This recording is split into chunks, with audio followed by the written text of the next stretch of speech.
தென்றலே மெல்ல பேசு சீரியல்ல நாளைய எபிசோட்ல என்ன நடக்குது அப்படிங்கிறத பார்க்கலாம். ஒரு பக்கம் பரம இளமதியை இதுக்கப்புறம் நான் ஏத்துக்கவே முடியாது அப்படின்னு சொன்னதுனால இளமதியும் ரொம்பவுமே ஃபீல் பண்ணிக்கிட்டு நேரா போய் கோயில்ல உட்காந்துருக்கு அழுதுகிட்டு இருக்கிறாங்க.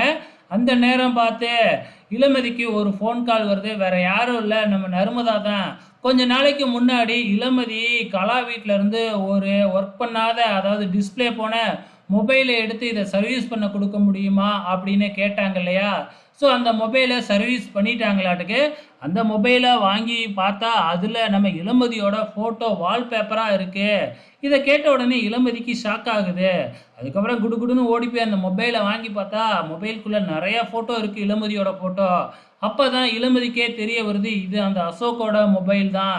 இந்த மொபைல் எப்படி கலா கிட்ட வந்துச்சு? ஒருவேளை அசோக்கோட கொலைக்கும் இந்த கலாவுக்கும் ஏதாச்சும் சம்மந்தம் இருக்குமா அப்படின்னு யோசிக்க ஆரம்பிக்கிறாங்க. ஸோ வேற ஒரு மொபைல்ல இருந்து யாருன்னே தெரியாத மாதிரி கலாவுக்கு ஃபோன் பண்ணி, இந்த மாதிரி ஒரு பில்டிங்கில் அசோக்குன்னு ஒருத்தரை கொன்னீங்களே, அந்த பில்டிங்கில் நானும் இருந்தேன் அப்படின்னு பேச ஆரம்பிக்கிறாங்க நம்ம இளமதி. இதை கேட்ட உடனே கலா ஷாக் ஆகுறாங்க. ஸோ இளமதி எப்படி உண்மையை வெளிக்கொண்ட கொண்டு வர போகிறாங்க அப்படிங்கிறத பொறுத்திருந்து பார்க்கலாம்.